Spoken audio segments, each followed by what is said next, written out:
let them talk if they want to. Talk don't bother me. I want the whole wide world to know that I love you so. And welcome to Let Them Talk. I'm Paul DeRIenzo. And I'm Miss Joan Marie Musi. And our guest is Lenni Brenner, who's been on before, returning again to the studios here. Welcome back, Lenny. Welcome back. So much has happened, and you're an expert on so many of the issues of the day. You're an author. You've written a number of books. We're here today to talk. As you can see, we have a picture of our new president. And while many have flooded the streets, and the Village Voice and the Villager and all the local newspapers are claiming that that downtown in New York City is going wild and a-gaga for Obama, there are a few who think that we should be more cautious in our views. And I believe Lenny has expressed some of those views, and he's a political scientist and an author and an expert on these issues. We're live. You can see our number. It's right there on the screen, 212-757-1538. I've checked the phones. I know they're working. Yeah, so call us So up. call us up and join the discussion and Ask the debate. Lenny a question. Yeah.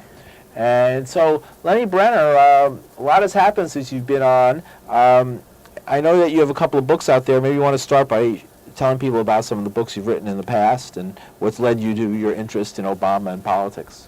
Well, the book I'm best known for is Zionism in the Age of the Dictators, which got wild, terrific reviews from the London Times, you'll say. You know, in the, let's put it this way, in the publishing world, if you get a favorable review from a publication of that prestige, I see. it's a bingo. It's definitely good. Right. That counts. You know. Right.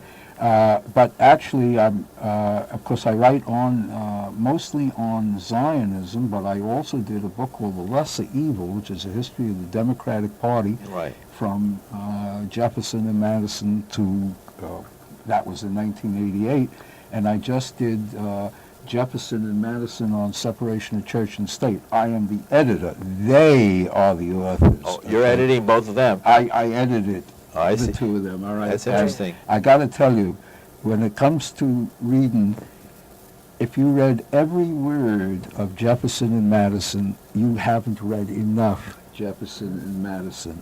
They are central to all of modern politics, America on, all right? Really? And when we're looking at Obama, Yeah. Well, let me look at it through what would Jefferson and Madison say about him, all right? Okay. Right, that's how I want to ask. I want to present this because, you know, we're coming up to President's Day and Abraham Lincoln's birthday, as well as George Washington's, and Abraham Lincoln is exactly the president that Obama feels he wants to ally himself with, to model himself Well, he took on. his oath on the Yeah. Lincoln Bible. And he's from Illinois. And so can you, is Obama another Lincoln? Is he in the footsteps of these great presidents? Well, let me put it this way. He's not from Illinois, and nor was Lincoln, all right?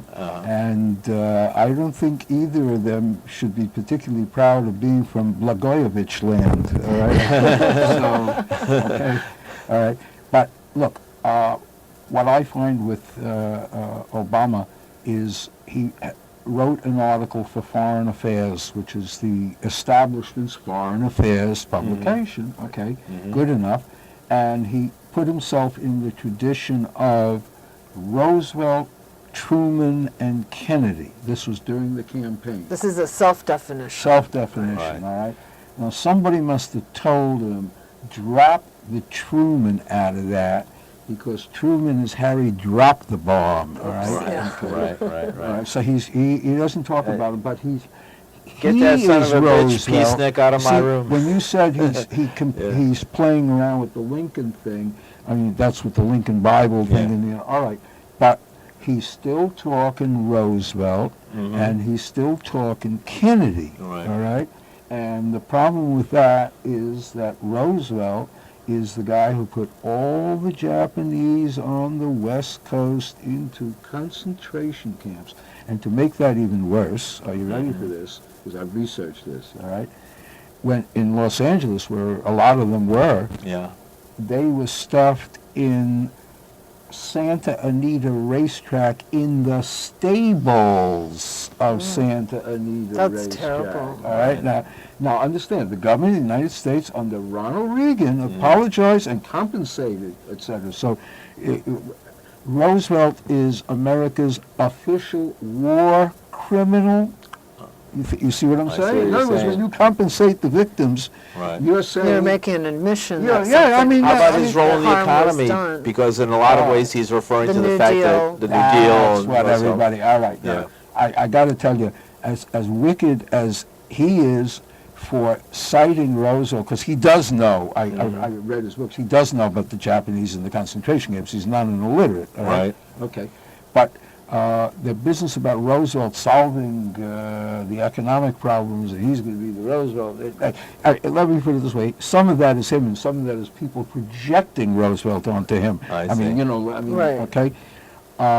Number one, Roosevelt did not solve the economic problems. The unemployment went down from 33 to about 37, and then began to rise again. Okay, and every economist, especially since Obama's come to power, and they're talking about Roosevelt with the economic crisis. Sure. They all say no, it was the war that Ended the ended Depression. depression. Economy. But let's take it even further than that. Every Roosevelt economic problem was strictly Jim Crow. You know, whites Right. only, or segregated whites They and didn't blacks. touch one finger on it. As a matter of Okay. fact, he pretty much banned his wife from the White House for advocating that. All right, yeah, I mean, his wife. Roosevelt, you're talking Yeah. about. Yeah. And not only that, but now we know that he wasn't just reacting hysterically to the Japanese bombing Pearl Harbor. Because of his polio, he used to go down to Warm Springs, Georgia in the 20s for the baths, Yeah. you know?